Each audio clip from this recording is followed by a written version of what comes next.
Hey friends, this is the Miss Wolfie from our Half Acre Homestead, and today we're going to make confetti shortbread.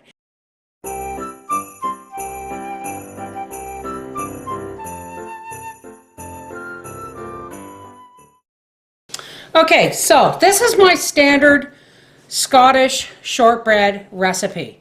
4.5 cups of flour, 1 pound of salted butter, 1 cup of granulated sugar. I'm using organic cane sugar. And in this instance, I'm going to use, for my confetti, I'm going to use these little red, white, and green candy canes. So let's get started. First and foremost, you want your butter soft enough that you can work with it. You don't want it melted, but you do want it soft. And we're just going to work in our sugar. We're going to cream our sugar and our butter together. Now I'm just going to scrape off my spatula. I use the spatula because it's easier to get the butter and the sugar mixed together without an electric mixer. I'm just doing this. It's a really simple recipe, folks. You really don't need a whole lot of fancy equipment. Now we're going to start mixing our flour in a cup at a time. And you don't put your sprinkles in until after you've put some flour in, because you don't want the butter rubbing the color off your sprinkles. You can use any sprinkles you want. I have blue and white snowflakes, but I thought the red, white, and green would look much nicer. If I, could only have gotten red and green, that would have been really good too. So now I'm just going to throw in some sprinkles. What essentially we want is the red, white, and green looking like confetti throughout the shortbread. And once you get it so that it's not so hard to handle, you can start dumping in your flour. But always keep a cup back just in case it's too dry. And you also want to you want some flour to roll your shortbread on. Don't be stingy with the confetti, folks. Just make sure you have enough left over to sprinkle on the top of your cookies. I don't like to overmix my shortbread. It makes it tough.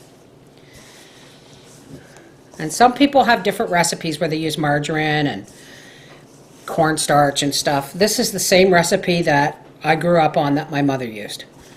Simple Scottish shortbread. Okay, I think that's just nicely molded together. A little bit of flour.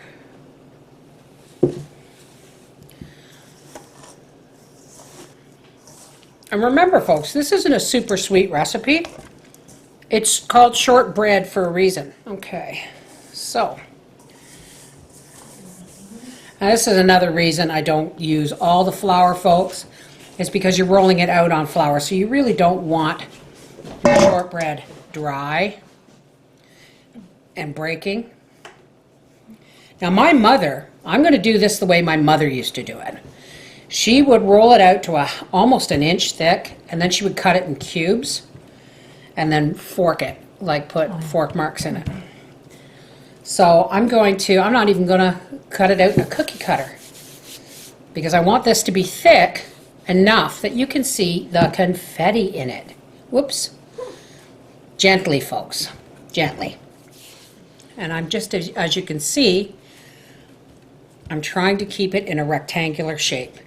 And you can, I don't know how well you can see that, but you can see the bits of green and red confetti in there. Okay, other than the sprinkles, this is how my mother used to do it. Well, she didn't use one of these, she used a knife. But I'm going to start cutting these in like 1-inch squares. And everybody asks me every time I use this knife, where did I get it? I got it at a kitchen supply store. I don't even know what it's called. We used to call them pastry cutters. I can hear the crunch of the candies getting cut. This is the only recipe of shortbread I'm making this year, folks, so I gotta hide some from Daddy. He's gonna get a couple, of course, but we'll have some for dessert tonight. Now I'm just gonna make some fork marks. This helps the thicker shortbread cookies bake better. Okay, folks, as small as this pad of dough looks, this cookie sheet's not going to be enough, so I've got to switch it all over to one of my big ones. I don't know why I thought I would get away with a small one, but there you have it. And these are lovely and thick, and you can see the little bits of color in them. I suppose I could have used more sprinkles, but I don't want to override the taste of the shortbread either. Okay, so just so what people know is inside, you can see the little colored bits of candy in there. Now, I was going to sprinkle these, and these are more of a traditional shape and size that my mother would make. But I want to let people know what's inside them, so I'm just going to press a little candy cane sprinkle in the top of each one. We're putting poor Nan to work. We'll